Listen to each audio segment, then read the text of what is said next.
Marido largou esposa com um pomar morto. Anos depois ele chorou amargamente, ao ver o império agrícola que ela construiu. O sol daquela tarde de março parecia determinado a castigar qualquer resquício de vida que ainda teimasse em existir naquela pequena faixa de terra esquecida. A poeira subia em nuvens densas, a cada rajada de vento quente, cobrindo a paisagem com um véu avermelhado de desesperança. Clara, aos 32 anos, sentia o corpo rijo, os pés fincados na terra dura e rachada, enquanto observava Ricardo, seu marido há quase uma década, descarregar com fúria uma velha mala de lona aos seus pés. A mala gasta e com um dos fechos quebrados, caiu com um baque surdo, levantando mais poeira, um som que ecoou no peito de Clara como o prenúncio de um desmoronamento. Ele, Ricardo, estava ali, de pé, a camisa de linho impecável contrastando dolorosamente com a miséria ao redor, os braços cruzados, o maxilar tenso. Ao lado dele, reluzindo sob o sol impiedoso, uma caminhonete nova, cor de chumbo, ostentava um brilho que feria os olhos. No banco do passageiro, uma silhueta feminina, jovem, de óculos escuros e um sorriso que Clara, mesmo à distância, sentiu como um tapa no rosto. Era Sônia, a moça da cidade que Ricardo conhecera em suas viagens de negócios. "Acabou, Clara!" A voz dele, antes melodia em seus ouvidos, agora soava como o ranger de metal enferrujado. "Cansei dessa vida medíocre. Cansei de você." Ele gesticulou com desprezo para a pequena casa de paredes descascadas e para o terreno árido que se estendia atrás dela. "Você é tão seca e inútil quanto este pomar." Ricardo cuspiu as palavras, e o veneno delas atingiu Clara em cheio. Seus olhos seguiram o dedo acusador dele, pousando sobre o pequeno pomar nos fundos da propriedade. Era uma visão desoladora. Uma dúzia de árvores esqueléticas, galhos retorcidos e cinzentos, que se erguiam para o céu como mãos suplicantes, testemunhas mudas de anos de negligência e promessas não cumpridas.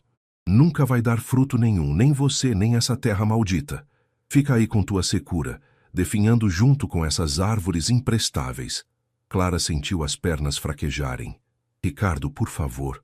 A voz saiu como um sussurro, quase inaudível. "O que eu fiz? Para onde eu vou?" Ele riu, um som oco, desprovido de qualquer humanidade. "Se vira, eu vou viver minha vida. Uma vida de verdade com quem me dá valor." Ele virou as costas, caminhou até a caminhonete e entrou, sem olhar para trás. O motor potente roncou, uma afronta à quietude desesperadora do lugar.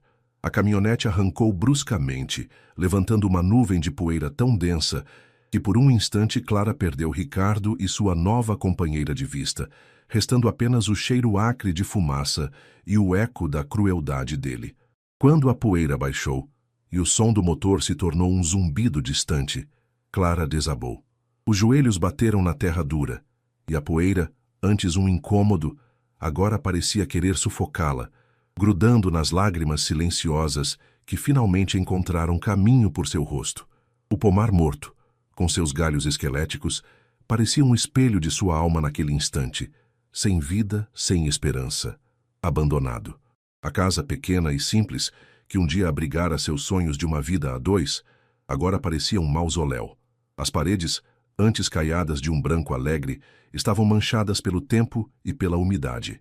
As janelas, empoeiradas, tinham vidros trincados, como olhos cegos para o futuro. Ricardo levara tudo de valor. As poucas joias que ela herdara da mãe, o dinheiro que guardavam para emergências, até mesmo o rádio velho, que era sua única companhia nas tardes solitárias. Restara apenas a mala jogada, contendo algumas peças de roupa desbotadas, um cobertor puído e uma panela de alumínio amassada. Era o inventário de um fim. A noite chegou sorrateira, trazendo consigo um frio que não era apenas da temperatura em queda.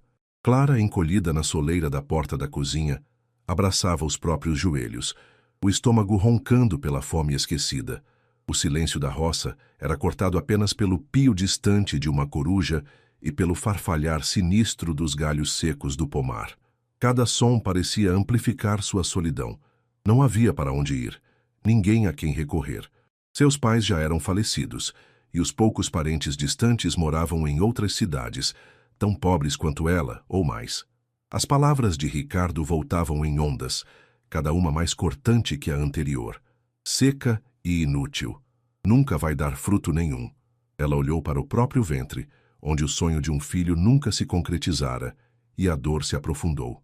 Seria ele um reflexo daquela terra, como ele dissera?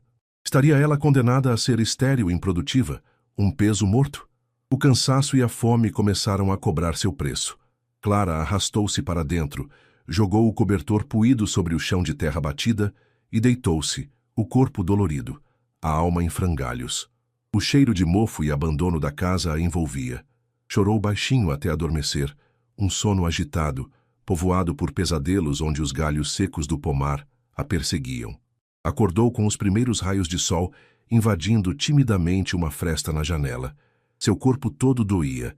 Por um instante, a realidade do dia anterior pareceu um pesadelo distante, mas a visão da mala jogada num canto e o silêncio opressor da casa confirmaram o abandono. A fome agora era uma presença aguda. Vasculhou a cozinha improvisada, mas Ricardo não deixara sequer um punhado de farinha. Levantou-se com dificuldade, a fraqueza tornando seus movimentos lentos. Caminhou até a porta e olhou para fora. O pomar continuava lá, um monumento à sua desgraça. Mas, enquanto o sol subia, algo dentro dela começou a se mover. Uma teimosia ancestral, uma centelha de orgulho ferido. Seca e inútil. Ela repetiu as palavras dele em voz alta e, pela primeira vez, sentiu uma pontada de raiva sobrepujar a tristeza. Ele não vai ter o prazer de me ver definhar aqui. Ele não vai. Apertou os punhos com força, as unhas cravando na palma das mãos. Olhou para o pomar morto, não mais com desespero, mas com um desafio nos olhos. Se aquela terra era um reflexo dela, então ela faria aquela terra florescer, e ao fazê-lo floresceria também. Não sabia como, nem por onde começar.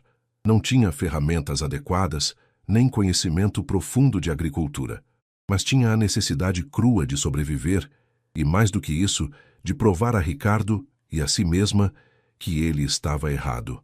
Lembrou-se de ter visto um velho facão enferrujado no pequeno depósito nos fundos da casa, onde guardavam tralhas inúteis. Com passos agora mais firmes foi até lá.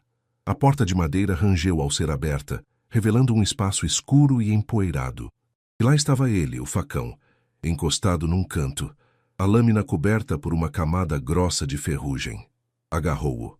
O cabo de madeira áspero machucou sua mão, mas ela não se importou.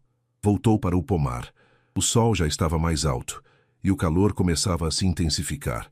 Escolheu a árvore mais próxima, a menor, cujos galhos pareciam mais quebradiços. Levantou o facão e, com um grito que saiu rasgando de sua garganta, golpeou o primeiro galho seco. O som da lâmina mastigando a madeira morta ecoou pelo silêncio. Não foi um corte limpo.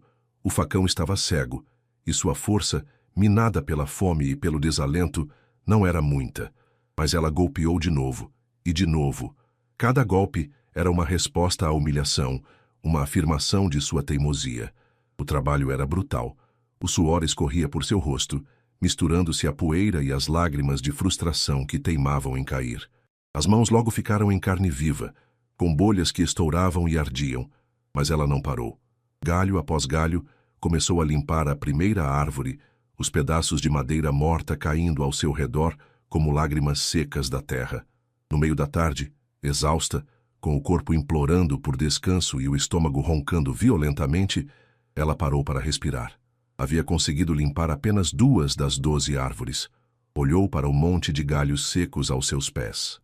Poderiam servir de lenha, pensou. Mas lenha para cozinhar o quê? Foi então que ouviu um latido fraco, seguido de um ganido. Olhou na direção da cerca esfarrapada e viu um vira-lata magro, de pelo encardido e olhar assustado, observando-a à distância.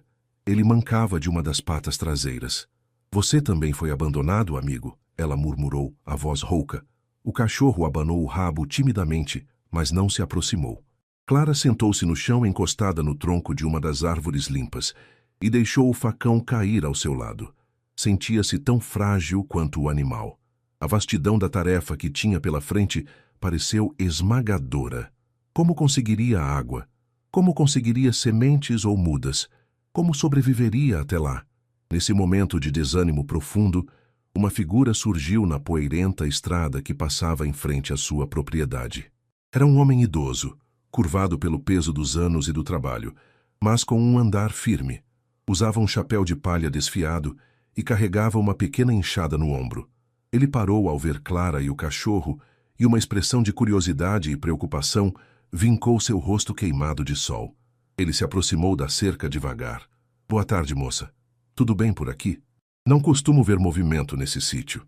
Sua voz era calma, mas carregava a sabedoria de quem conhecia os segredos daquela terra. Clara hesitou.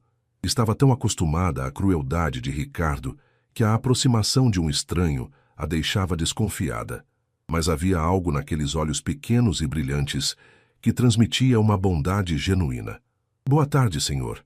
Ela respondeu, a voz ainda fraca. Eu estou tentando limpar um pouco o pomar.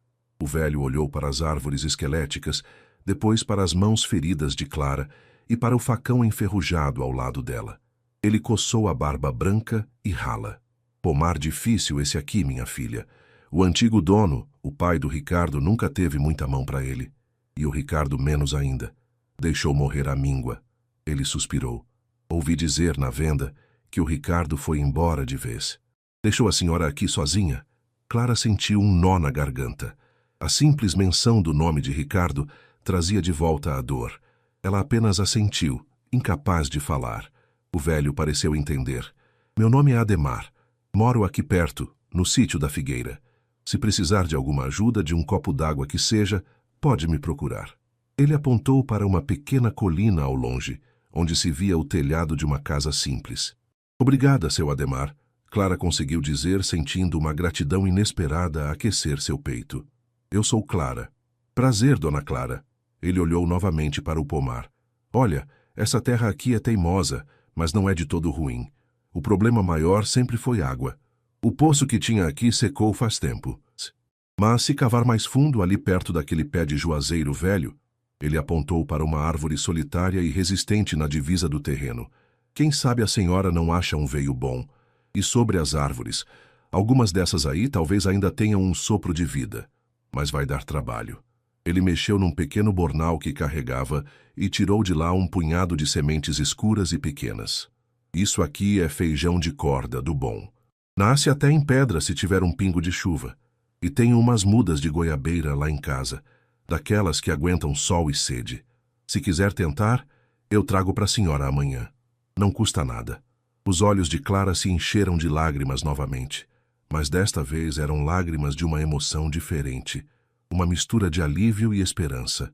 Um estranho, um completo estranho, estava lhe oferecendo ajuda, as primeiras sementes de um recomeço. Eu nem sei como agradecer, seu Ademar, ela gaguejou. Ele deu um sorriso gentil que iluminou seu rosto enrugado. Não precisa agradecer, minha filha. A gente da roça tem que se ajudar. O sol nasce para todos e a terra é mãe de quem cuida dela. Amanhã cedo eu passo aqui com as mudas e uma ferramenta melhor para a senhora limpar esses galhos. E trago um pouco de farinha e café. Saco vazio não para em pé. Com um aceno, seu Ademar se despediu e seguiu seu caminho, deixando Clara com o coração um pouco mais leve. Ela olhou para as sementes de feijão na palma da mão como se fossem joias preciosas. Aquele velho agricultor, com sua sabedoria simples e generosidade desinteressada, tinha lhe dado mais do que sementes e promessas de mudas. Ele tinha lhe devolvido um fragmento de fé na humanidade e a força para continuar lutando. O cachorro, que observara tudo à distância, aproximou-se timidamente e lambeu sua mão. Clara sorriu, afagando a cabeça do animal. Talvez não estivesse tão sozinha, afinal. Olhou para o pomar morto. E pela primeira vez, em vez de um cemitério de sonhos, viu um campo de batalha onde ela lutaria pela vida. A batalha de Clara estava apenas começando. A promessa de seu Ademar se cumpriu com o sol da manhã seguinte.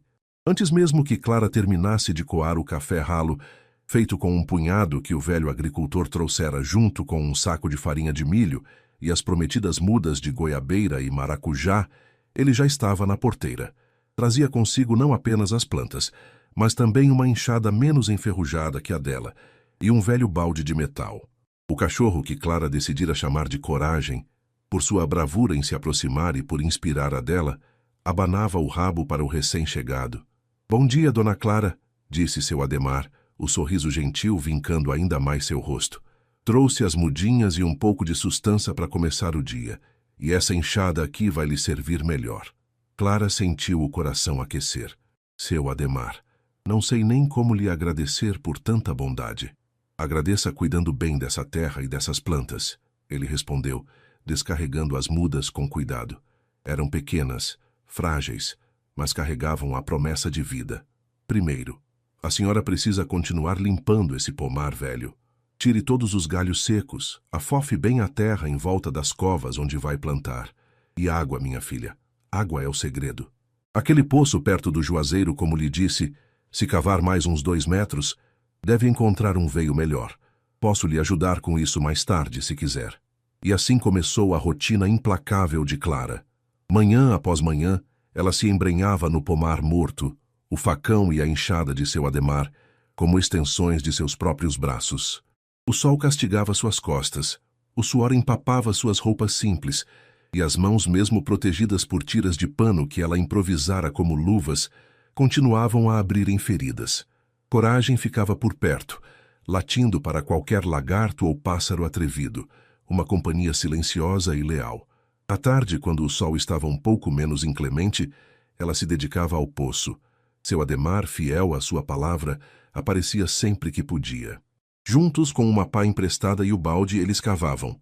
A terra era dura, compacta, e cada centímetro conquistado era uma vitória.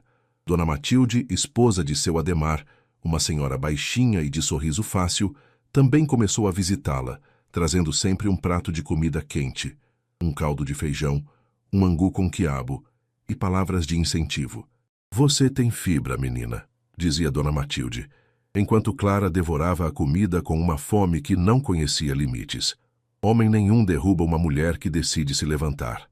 As visitas de Dona Matilde traziam mais do que sustento físico. Traziam um calor humano que Clara não sentia há muito tempo. Ela contava histórias da roça, ensinava pequenos truques para lidar com a terra, e aos poucos, uma amizade sincera começou a se formar entre as duas mulheres. Depois de 2 semanas de trabalho exaustivo, cavando o poço nas horas mais frescas e limpando o pomar sob o sol forte, a recompensa veio. A terra no fundo do poço começou a ficar úmida e logo uma pequena poça de água barrenta surgiu. Era pouco, mas era um começo. Com mais algumas horas de esforço, a água começou a minar com mais consistência. Não era cristalina, mas serviria para as plantas. Com a água garantida, mesmo que escassa e necessitando ser carregada em baldes pesados, Clara começou a preparar as covas para as mudas. A terra era tão seca e dura que a enxada parecia ricochetear, mas ela persistia, golpe após golpe, movida por uma teimosia que crescia a cada dia. Plantou as primeiras mudas de goiabeira e maracujá como quem planta um sonho, cobrindo as raízes com a terra afofada e regando-as com a água preciosa do poço. Os dias se transformaram em semanas e as semanas em meses. A rotina de Clara era árdua. Acordar antes do sol, carregar água, cuidar das poucas mudas, limpar mais um pedaço do pomar, catar lenha, cozinhar o pouco que tinha.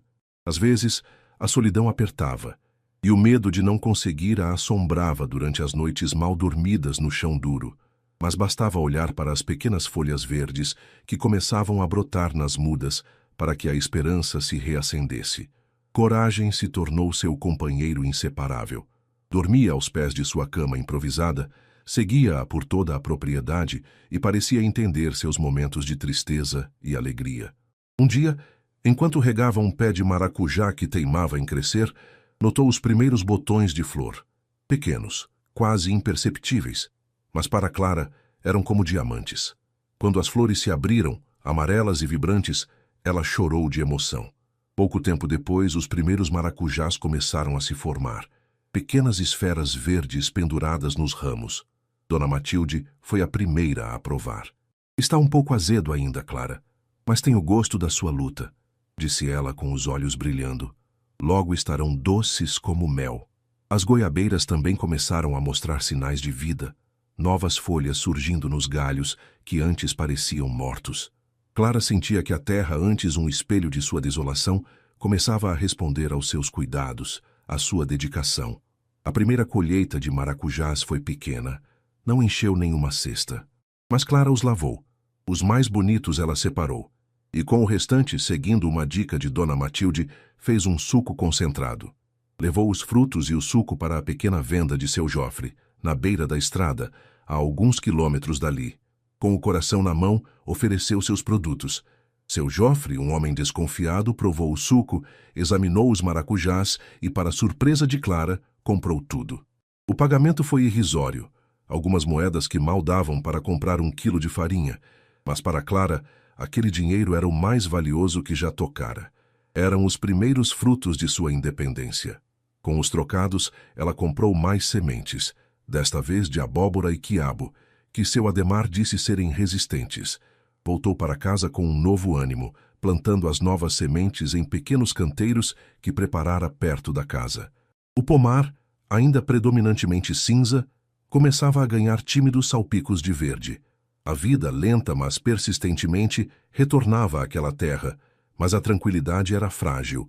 A seca apertou naquele verão e o poço começou a dar sinais de esgotamento. Clara passava horas carregando os poucos baldes de água que conseguia tirar, distribuindo-os com parcimônia entre as plantas mais necessitadas. Muitas noites ia dormir com fome, economizando a pouca comida para ter forças para o trabalho do dia seguinte. Em uma tarde particularmente quente e desanimadora, enquanto tentava desentupir um pequeno canal de irrigação improvisado que fizera para levar água do poço até as goiabeiras mais distantes, ouviu o som de um motor. Seu coração gelou. Era a caminhonete de Ricardo. Ele parou na entrada da propriedade. O mesmo ar arrogante de meses atrás, embora parecesse um pouco mais magro, as roupas menos impecáveis. Sônia não estava com ele. Ricardo desceu, encostou-se na caminhonete e observou Clara com um sorriso de escárnio. Ela estava suja de lama, os cabelos presos num coque improvisado, a enxada na mão. Ora, o que temos aqui? Ele disse, a voz carregada de zombaria. A grande agricultora tentando arrancar leite de pedra? Achei que você já teria morrido de fome, ou que essas árvores secas já teriam caído em cima de você. Clara sentiu o sangue ferver, mas manteve-se firme. O que você quer, Ricardo? Ele riu. Só vim ver o tamanho do seu fracasso. E, pelo visto, é tão grande quanto eu imaginava. Seus olhos varreram o pomar, detendo-se com desprezo nos poucos pés de maracujá que davam frutos e nas mudas ainda pequenas. Isso é tudo o que conseguiu fazer? Uns matinhos verdes? Patético. Eu te disse que você era inútil, tão seca quanto essa terra. As palavras dele a atingiram como pedras, mas Clara não se deixou abater. Endireitou as costas, encarando-o com uma dignidade que ela mesma se surpreendeu em possuir. Esta terra pode ter sido seca, Ricardo, mas está aprendendo a dar frutos, assim como eu, ela respondeu, a voz firme, apesar do tremor em suas mãos. Agora, se não se importa, tenho mais o que fazer do que dar atenção a quem não me acrescenta nada. Saia da minha propriedade. Ricardo pareceu surpreso com a firmeza dela.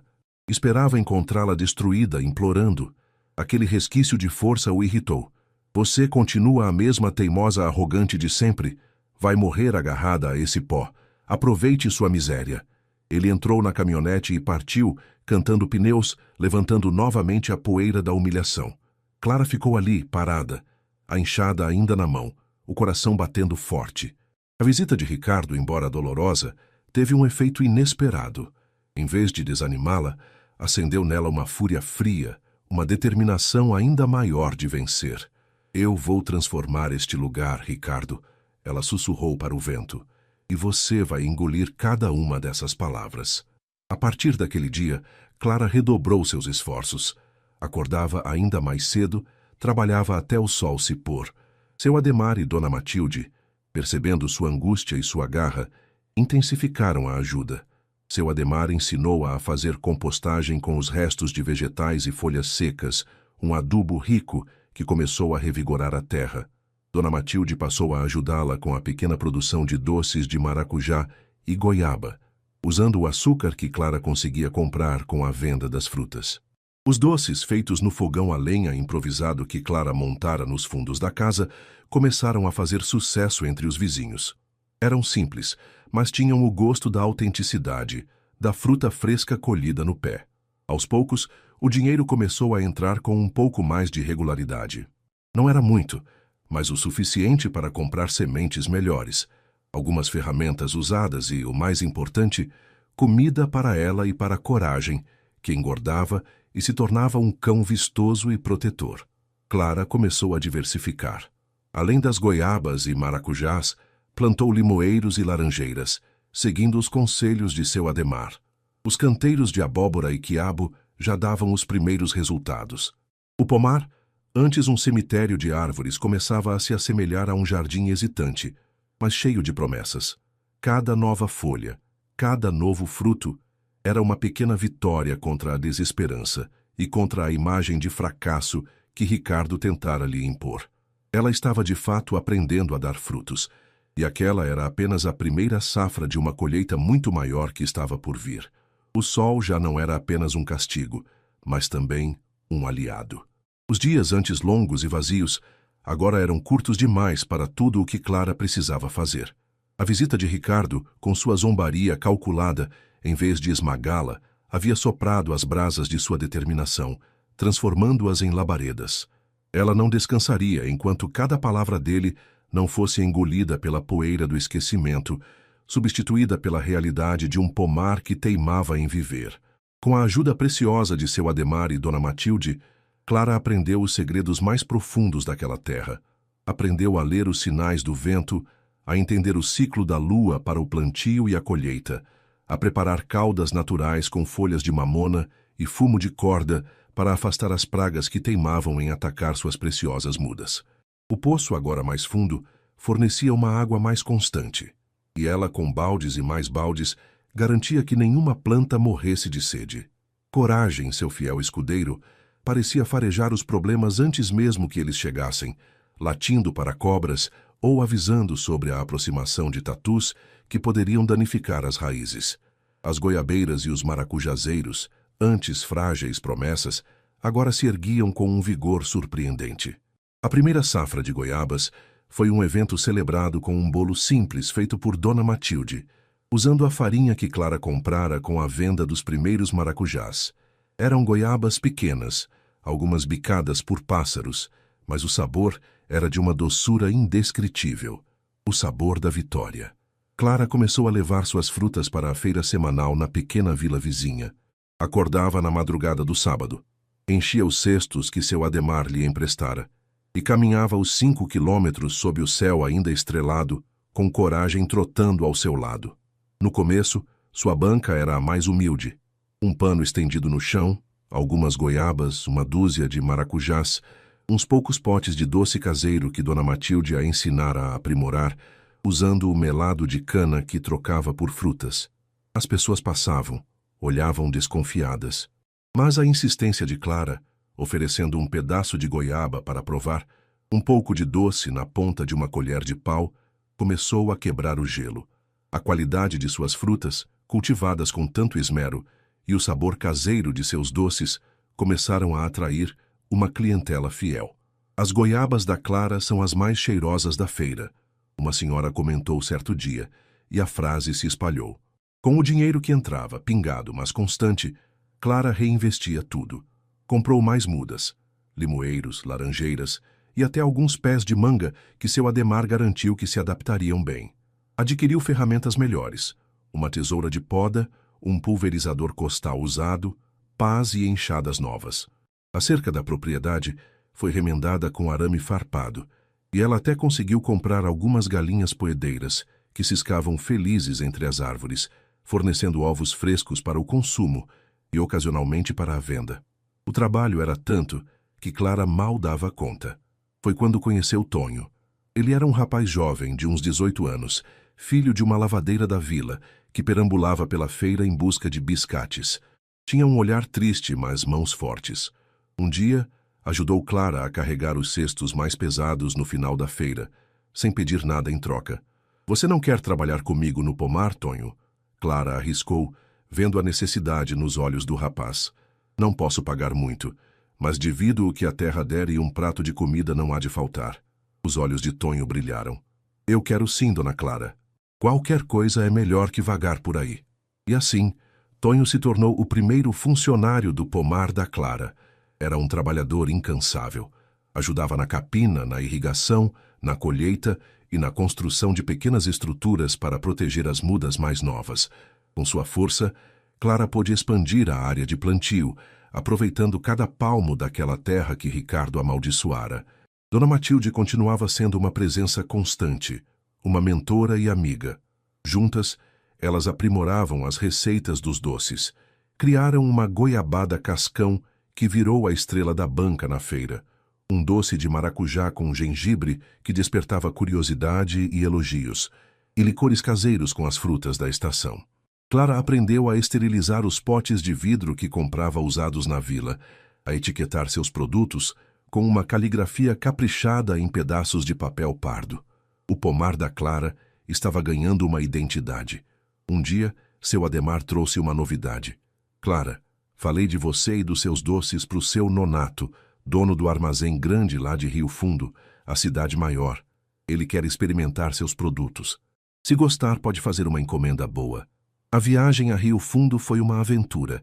Clara e Tonho encheram a carroça velha de seu Adhemar, que ele emprestou de bom grado, com o melhor de sua produção. Frutas selecionadas, potes de doce brilhando ao sol, algumas garrafas de licor. O coração de Clara batia forte de ansiedade. Seu Nonato era um homem sério, de poucas palavras. Experimentou cada produto com uma concentração quase solene, enquanto Clara e Tonho esperavam em silêncio. É bom, ele finalmente disse, após provar a goiabada. Tem sabor de roça, de coisa feita com alma. Vou querer 20 potes dessa goiabada e 10 de cada um dos outros doces por semana. E umas 3 caixas de goiaba e laranja. Se a qualidade se mantiver, a gente aumenta o pedido. Clara quase não acreditou. 20 potes de goiabada. Era mais do que ela vendia em um mês inteiro na feira da vila. Aquele contrato com o armazém de seu Nonato foi um divisor de águas. A renda aumentou significativamente, permitindo que ela melhorasse a pequena casa. Rebocou as paredes, consertou o telhado com telhas novas. Comprou um fogão a gás simples para ajudar na produção dos doces, embora o fogão a lenha continuasse sendo o coração da cozinha. O pomar, antes um emaranhado de galhos secos, agora era um tapete verdejante pontilhado pelo colorido vibrante das frutas. As árvores cresciam viçosas e a terra, antes dura e estéril, respondia com generosidade ao cuidado e ao trabalho investidos. Mas a natureza, por vezes, também cobrava seu preço. Numa noite de novembro, uma tempestade de granizo varreu a região. Grossas pedras de gelo caíram do céu com violência, rasgando folhas, quebrando galhos e dizimando grande parte da safra de maracujá, que estava quase no ponto de colheita. Na manhã seguinte, Clara caminhou pelo pomar com o coração em pedaços. O chão estava coberto por um tapete de frutos arrebentados e flores destruídas. Parecia que todo o seu esforço tinha sido em vão. Foi Tonho quem a sacudiu do desânimo. Não chora, Dona Clara. A gente perdeu muito, mas as árvores estão de pé. A gente limpa, poda o que quebrou e começa de novo. Ano que vem tem mais. Seu Adhemar e Dona Matilde também vieram ajudar. Trouxeram vizinhos e juntos, em um mutirão improvisado, eles limparam o estrago, podaram os galhos feridos e reforçaram as estruturas de sustentação dos maracujazeiros. A solidariedade daquela gente simples aqueceu o coração de Clara e lhe deu forças para não desistir. A perda foi grande, mas a lição foi ainda maior. Ela não estava mais sozinha. O trabalho no pomar da Clara continuou, mais árduo, mas também mais esperançoso. Ela aprendeu a diversificar ainda mais, plantando hortaliças entre as fileiras de árvores frutíferas, aproveitando cada espaço. Começou a criar um pequeno galinheiro, com as galinhas fornecendo ovos para os doces e esterco para adubar a terra. Sua reputação como produtora de frutas e doces de qualidade se espalhou. Outros comerciantes de cidades vizinhas começaram a procurá-la. Ela já não era apenas a Clara do pomar morto, mas Dona Clara, a rainha dos doces da roça. Com o aumento da produção, ela pôde finalmente comprar um pequeno terreno ao lado do seu, expandindo o pomar. Construiu um galpão maior para a produção dos doces, com mesas de inox e panelões de cobre que ela comprou em prestações. Contratou mais 2 mulheres da vila para ajudar Dona Matilde e ela na cozinha, gerando emprego e renda para outras famílias. A pequena casa foi ficando mais confortável. Comprou móveis simples, pintou as paredes com cores alegres, plantou um jardim na frente. A água do poço agora era bombeada por uma pequena bomba a diesel, que seu Ademar a ajudou a instalar. Clara se olhava no espelho e mal reconhecia a mulher curvada pela tristeza que Ricardo deixara para trás. Seus olhos brilhavam com a força de quem construiu seu próprio destino, suas mãos calejadas eram a prova de sua resiliência. Ela não apenas fizera a terra dar frutos, ela mesma havia florescido. Um dia na feira de Rio Fundo, onde agora tinha uma barraca grande e bem sortida, viu de relance uma figura que lhe pareceu familiar. Era um homem cabisbaixo, mal vestido, que pedia comida perto do mercado. Por um instante, seu coração parou. Seria Ricardo? A figura sumiu na multidão antes que ela pudesse ter certeza. Mas o pensamento ficou. O que teria acontecido com ele? A vida, que lhe dera tantas rasteiras, parecia estar cobrando suas dívidas de quem um dia se achou esperto demais. Mas Clara não tinha tempo para pensar nisso. Tinha um pomar para cuidar, doces para fazer e um império para continuar construindo, tijolo por tijolo, fruto por fruto. Os anos que se seguiram à tempestade de granizo foram de um florescimento que nem Clara, em seus momentos de maior otimismo, ousaria sonhar. O pomar dourado da Clara, como passou a ser carinhosamente chamado por toda a região, não era mais uma promessa hesitante, mas uma realidade pujante, um testemunho vivo da teimosia e da força de uma mulher que se recusara a ser definida pela secura imposta por outros. A pequena propriedade original havia se multiplicado. Com os lucros crescentes e uma gestão cuidadosa, Clara comprara os terrenos vizinhos, antes cobertos de mato e abandono, transformando-os em extensões viçosas de seu pomar. Laranjeiras, limoeiros, mangueiras, cajueiros e, claro, suas amadas goiabeiras e maracujazeiros se enfileiravam em simetria perfeita, formando um tapete verde que se perdia no horizonte. A água, antes um luxo disputado gota a gota do poço aprofundado com seu Ademar, agora era bombeada de um pequeno açude que ela construíra e irrigava as plantas através de um sistema de gotejamento que Tonho, agora seu gerente de campo e braço direito, aprendera a instalar em cursos que Clara o incentivara a fazer. O galpão de doces, antes uma modesta construção, tornara-se uma pequena agroindústria. As panelas de cobre brilhavam sob o teto alto, e o aroma adocicado das frutas cozinhando se espalhava pelo ar, atraindo borboletas e beija-flores. Dona Matilde, agora com a ajuda de mais 4 mulheres da vila, comandava a produção das geleias, compotas, licores e da famosa goiabada cascão, que ganhara prêmios em feiras agrícolas estaduais. Os produtos do pomar dourado da Clara eram vendidos em embalagens caprichadas, com rótulos que ostentavam o desenho de uma goiaba estilizada, e chegavam às prateleiras de mercados em várias cidades, incluindo a capital. Seu Nonato, do armazém em Rio Fundo, tornara-se um de seus maiores distribuidores e um amigo leal. A casa de Clara, antes uma ruína que ecoava a solidão, era agora um lar acolhedor. As paredes rebocadas e pintadas de um amarelo claro irradiavam alegria. Uma varanda ampla, com cadeiras de balanço e vasos de samambaias pendurados, convidava ao descanso nas tardes quentes. No quintal, um pequeno jardim florido, cuidado com carinho por ela mesma nos raros momentos de folga, era o refúgio de Coragem, agora um cão idoso, mas ainda alerta, que cochilava à sombra de um flamboyant. Clara se tornara uma figura respeitada na comunidade, não apenas pela prosperidade que alcançara, mas pela generosidade com que partilhava seu sucesso. Ajudava a escola rural, patrocinava a festa do padroeiro da vila, oferecia mudas e aconselhamento para outros pequenos agricultores que queriam seguir seus passos. Muitos dos que antes a olhavam com desconfiança ou pena, agora a procuravam em busca de emprego ou de uma palavra de incentivo. Ela nunca negava ajuda a quem realmente precisava, pois jamais se esquecera dos dias de abandono e fome.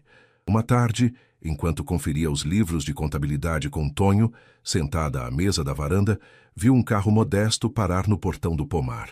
Dele desceu um homem que, por um instante, ela custou a reconhecer.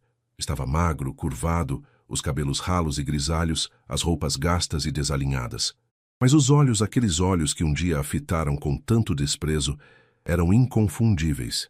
Era Ricardo. O coração de Clara deu um solavanco, uma mistura de velhas dores e uma calma recém-conquistada. Tonho percebeu a mudança em sua expressão e se levantou, instintivamente protetor. Dona Clara, quem é? Um fantasma do passado, Tonho, ela respondeu, a voz serena. Pode deixar, eu resolvo.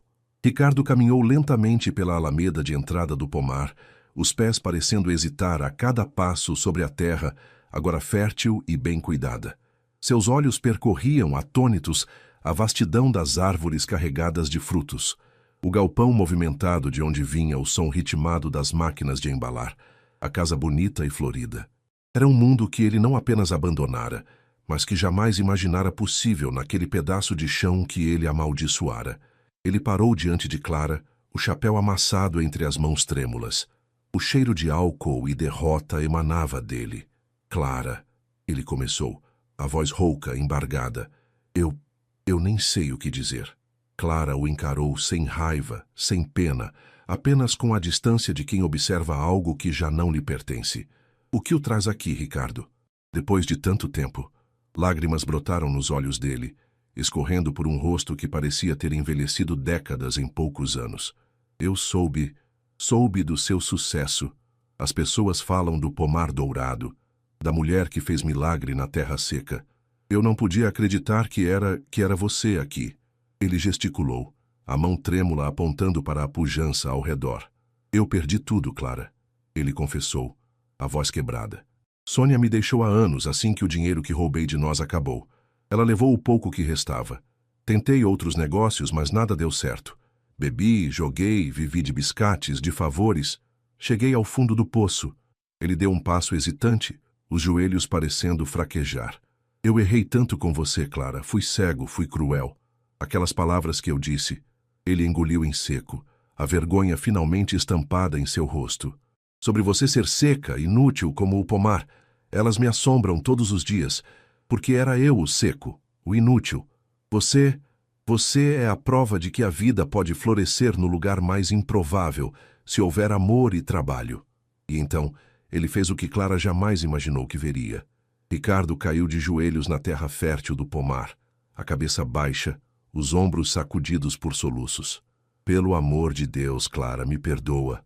Eu sei que não mereço, mas eu preciso do seu perdão para ter um pingo de paz. Me deixa ficar por aqui. Eu trabalho de graça, eu limpo o chão, eu faço qualquer coisa. Eu não tenho mais para onde ir. O silêncio pairou por um instante, quebrado apenas pelo choro convulso de Ricardo e pelo canto distante dos pássaros nas árvores. Tonho observava a cena, tenso, pronto para intervir se Clara desse um sinal. Coragem ao lado de Clara rosnou baixo, um aviso gutural. Clara respirou fundo o aroma doce das goiabas maduras preenchendo seus pulmões. Olhou para aquele homem desmoronado a seus pés e sentiu, não o triunfo da vingança, mas a melancolia de um ciclo que se fechava. Levante-se, Ricardo, ela disse, a voz firme, mas desprovida de qualquer traço de superioridade. Ele a obedeceu, enxugando as lágrimas com as costas das mãos sujas. Eu me lembro de cada palavra que você me disse naquele dia. Clara continuou, o olhar fixo no dele. Lembro da humilhação, do abandono, da sensação de que minha vida tinha acabado. E por muito tempo, essa lembrança foi o combustível da minha raiva. E a raiva, o combustível do meu trabalho. Mas esta terra, Ricardo, ela abriu os braços, abrangendo o pomar florescente. Me ensinou mais do que a dar frutos. Ela me ensinou sobre paciência, sobre resiliência, sobre o poder da transformação. O pomar que você desprezou hoje alimenta muitas famílias, inclusive a minha. A secura que você viu em mim deu lugar a uma força que eu mesma desconhecia. Eu construí minha vida, tijolo por tijolo, fruto por fruto, com o suor do meu rosto e a ajuda de pessoas boas que acreditaram em mim quando nem eu mesma acreditava. Ela fez uma pausa, olhando para o horizonte onde o sol começava a se pôr, tingindo o céu de tons dourados e alaranjados, as mesmas cores dos frutos de seu pomar. Quanto ao seu pedido de perdão, Ricardo, eu o concedo. Não por você, mas por mim. Para que essa última sombra do passado se dissipe e eu possa seguir em frente em total liberdade. Mas você não pode ficar. O seu lugar não é mais aqui. O meu caminho e o seu se separaram há muito tempo, e cada um colhe o que planta. Eu plantei trabalho e esperança. Agora vá e tente plantar algo de bom no seu próprio caminho. Ricardo a olhou, os olhos vermelhos e inchados, uma centelha de compreensão dolorosa surgindo em meio à sua derrota. Ele assentiu lentamente, incapaz de pronunciar qualquer palavra. Deu meia volta e caminhou para fora do pomar, a figura curvada e solitária desaparecendo na poeira da estrada, da mesma forma que ele a havia deixado anos atrás. Mas desta vez, era ele quem carregava o peso do abandono e da esterilidade. Clara observou-o partir até que ele sumisse de vista. Não sentiu alegria, nem ódio, apenas uma profunda sensação de paz, de um capítulo encerrado. Virou-se para Tonho, que a olhava com admiração. Vamos, Tonho. Ainda temos muita colheita pela frente. Naquela noite, Clara sentou-se na varanda, uma xícara de chá de erva cidreira colhida em seu jardim nas mãos. Olhou para o céu estrelado, para a imensidão de seu pomar adormecido sob o luar. Seu Adhemar e Dona Matilde tinham vindo visitá-la mais cedo, trazendo notícias da vila e elogiando a qualidade da última remessa de doces. A risada deles ainda ecoava em seus ouvidos. Pensou em Ricardo, não com amargura, mas com a certeza de que a vida, à sua maneira, é justa. Ela havia transformado a dor em força, a secura em abundância. O pomar dourado da Clara era mais do que um negócio. Era o símbolo de sua alma refeita, um legado de esperança que ela construiria dia após dia, safra após safra. O futuro se estendia à sua frente, vasto e promissor como a terra que ela aprendera a amar e a fazer florescer. E aí, pessoal, o que acharam dessa história de superação? Deixem seu curtir no vídeo, se inscrevam e comentem seu momento favorito. Até a próxima!